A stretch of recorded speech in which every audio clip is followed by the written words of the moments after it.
사이버펑크가 메인 무대인 게임은 생각보다 많습니다. 대표적으로 사이버펑크 2077, 스트레이, 클라우드 펑크 같은 게임이 있죠. 하지만 외계 문명과의 접촉, 잔혹하고 현실적인 세계관, 훌륭한 타격감, 재미있는 컨트롤, 간결하지만 무게감이 뛰어난 작품, 이 모든 것이 어우러진 게임은 더 어센트밖에 없다고 생각합니다. 트리플 A급 게임, 대형 배급사가 신기일전 준비한 게임은 아닐지라도 그런 게임들과 비교해서 주눅들지 않는 게임. 오늘은 2021년 7월 29일 출시된 SF 슈팅 액션 RPG 게임 더 어센트를 한번 살펴볼까 합니다. 첫 번째, 첫인상. 사이버펑크 2077의 여파가 아직도 가시지 않은 건지 이런 세계관, 이런 스타일의 게임은 솔직히 기대되지 않았습니다. 하물며 대형 배급사들도 고전했던 2021년이기 때문에 그냥 어떤 게임인지 보기만 하자 라는 심정으로 플레이를 시작했는데요. 그런데 이 모든 추측을 무너뜨리고 상당히 재미있고 찰진 전투가 저를 뒤흔들어 놓았습니다. 요즘 출시된 FPS 게임들은 타격감이 상당히 실망스러웠는데 이 게임은 일단 쏘는 재미가 정말 황홀할 지경이었습니다. 여기에 RPG 게임의 성장 시스템은 캐릭터 육성에 대한 욕구를 충분히 만족시켜 주었고, 다양한 무기를 사용한다는 것, 그에 따라서 다양해지는 플레이 스타일과 무기 강화 시스템, 생각보다 어려운 보스전의 난이도는 게임다운 게임을 즐긴 지 오래되었던 저에게 굉장한 경험을 선사했습니다. 스토리가 살짝 두서없기는 하지만 이해하기 힘든 정도는 아니고 사이버펑크 배경과 외계 종족과의 미래를 그린 세계관은 상당히 매력적으로 다가왔습니다. 두 번째, 그래픽. 과유불급, 제가 좋아하는 사자성어에 걸맞는 그래픽이었습니다.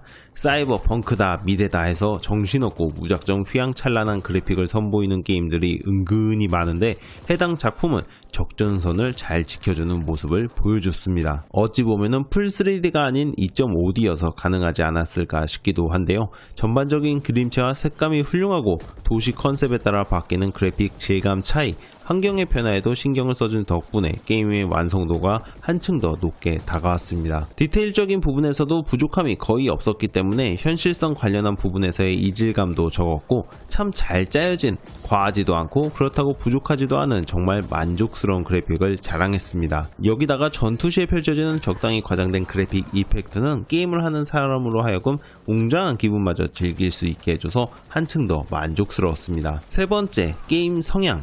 의뢰인에게 퀘스트를 받고 그것을 수행하다 보니 새로운 일을 대면하거나 어떤 거대한 조직과 연루돼서 점차 크고 위험한 일을 하게 된다.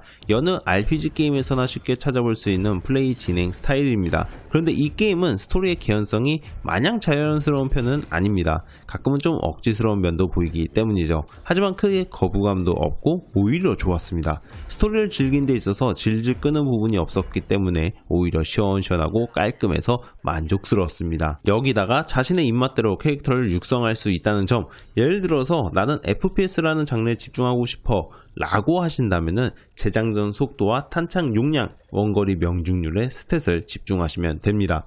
나는 스킬에 집중할래 라고 하신다면은 그쪽으로 육성을 하면 되고 말이죠. 다만 카메라 각도가 고정되어 있기 때문에 전투 시에 은근히 불편할 수 있다는 점과 파밍을 하면은 방어구는 확연한 효과를 나타내지만 무기는 효과가 있는 듯 없는 듯한 수준이기 때문에 파밍의 재미가 생각보다 떨어진다는 점이 있습니다. 게다가 강화할 재료를 모으는 것 자체가 쉽지 않기 때문에 좋은 무기에 대한 욕망은 줄어들고 그냥 캐릭터 레벨업 자체에 대한 욕구만 더 높아집니다. 시원시원한 전개와 이를 뒷받침하는 나쁘지 않은 스토리 기반, 쏘고 때리는 타격감은 찰지지만 무기에 대한 욕망은 없는, 한국인은 방어구는 안 맞춰도 좋은 무기는 맞춰야 하는데 무기에서 욕심을 얻을 수 없으니 살짝 공허하기까지 했습니다. 그래도 해킹이라는 요소 덕분에 게임을 하면서 한 가지 더 신경 쓸 거리가 늘었다는 점은 귀찮다라는 생각은 전혀 들지 않고 신선함과 재미, 놀라움에 긍정적인 영향을 끼쳤다고 생각합니다. 네 번째, 지속성.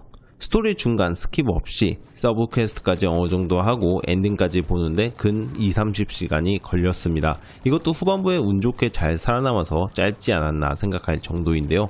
스토리 볼륨감이 엄청 높은 편은 아니지만 매우 짧지도 않기 때문에 적당한 가격으로 적당히 즐기기 좋은 작품이었습니다. 퀘스트에 챕터 구분은 없지만 있는 듯한 구조이므로 하루에 하나씩 챕터를 클리어하는 방식으로 즐기셔도 좋을 것 같습니다. 그리고 이 게임은 난이도 조절이 가능하기 때문에 1회차는 스토리를 즐기는 방식으로 쉽게 하시고 2회차 이상부터는 액션 컨트롤과 FPS 게임을 즐기는 식으로 서서히 어렵게 하시는 것 또한 좋지 않을까 생각합니다.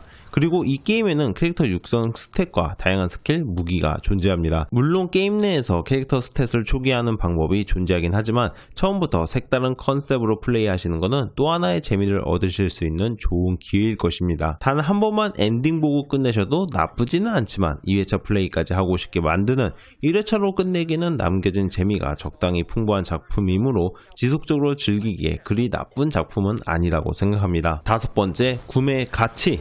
이 게임의 가격은 원작 35,000원, 사이버 에디션 번들은 57,500원입니다. 다행스럽게도 할인을 자주 해주는 작품이어서 원작 가격이 14,000원, 13,000원까지 내려오곤 합니다. 스토리의 퀄리티가 나쁘진 않지만 볼륨감이 은근 작은 편입니다. 게임 최종부가 어디쯤인지 몰랐던 당시에 매우 큰 몬스터를 잡고 나서 이어지는 애매한 결말 처리를 보고는 혹시 이제 찐보스가 나타나는 시간인가 싶었는데 끝이야 하며 결말을 내버린 응아하다가 도중에 일어선 기분이었는데요. 그래도 볼만한 상황과 세계는 얼추 다 본 느낌을 받았기 때문에 화가 날 정도로 엄청 아쉽지는 않았습니다. 그래픽의 퀄리티나 디테일은 상당히 괜찮았고 개인적으로 제일 마음에 들었던 거는 타격감과 조작감, 다양한 이펙트와 사운드에서 전해지는 에너지는 플레이하는 내내 웅장할 정도였습니다. 다양한 육성 방법과 무기들도 재미를 불어넣는데 한몫 단단히 했습니다. 그런데 말입니다. 정가 주고 사기에는 아주 살짝 비싼 게 아닐까라는 생각이 들었습니다. 그래픽도 좋고 전투하는 재미도 좋고 다 좋은데 뭔가 급하게 마무리된 스토리 후반부가 계속 신경 쓰였기 때문이죠.